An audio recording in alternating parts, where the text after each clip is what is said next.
Here is they bring the athletes out and they set their starting blocks and they have a little bit of a warm-up, and then they go back into the wings and they're introduced. We've already seen Isabel Pedersen and Susanna Kalur coming out. There is Pamela Dudkovic, the German, who is certainly one of the favourites for the title here. And sauntering out, Hanna Provitzina, the Ukrainian, will hope that she hasn't run her very best race in the semi-final. A new personal best there, 7:92. Sometimes doesn't start so well, but got out very quickly in the semi-final.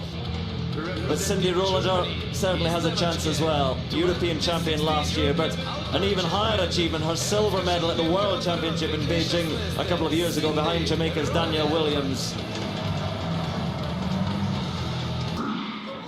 It was a good start by Susanna Kalur, and they're called back, and let it not be a false start in her final race, please.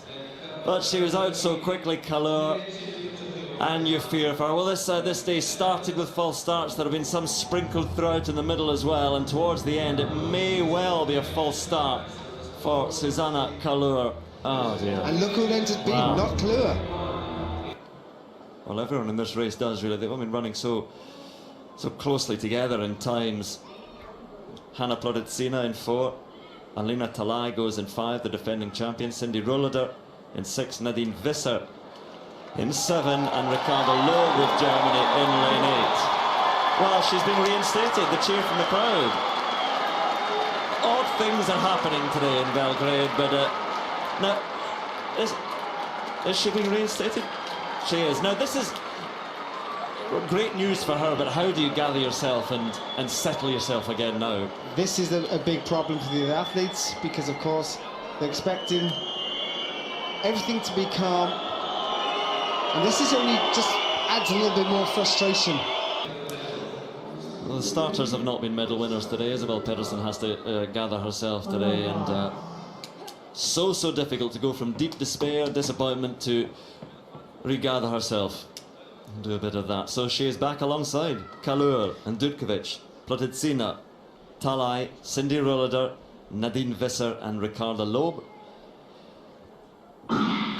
Oh, and she waited and waited, Pedersen, they're called back again. Well, it certainly wasn't Pedersen this time, she made sure of it. But they're called back, and the crowd in Belgrade give vent to their feelings. Steve is alongside me as well. Why they've stopped giving us the reaction times? Well, you and I were just noticing about halfway through the afternoon So ready again. This is actually quite good for Isabel Pedersen. This is giving her a bit more time. Everybody's unsettled now. Isabel Pedersen, Susanna Kalur. Well, I mean, they're trying their best, is all you can say of the starters, but it's not really been at times good enough today. You know, this is going to be really frustrating for the athletes now. This time they are away, and no second gun sounds, and Talai is out quickly. Provitzina alongside her and trying to get back to her Rollader, but it's Talai. Oh, and she fades, and Rollader takes it. Cindy Rollader on the line. It was there for Alina Talai, but she groans. She looks to the celebrating Cindy Rollader, who came through in the final 10 metres to take it and become a European indoor champion. And what a race it was from her, but Alina Talai will say, how did I let that slip away? Rollader is a big-time athlete, isn't she? Earlier on in the day, we saw the qualifier very competently. Now she becomes the champion. Always does well when the pressure's on. She kept a cool head, no panicking. There was pressure left, there was pressure right, but she just kept the head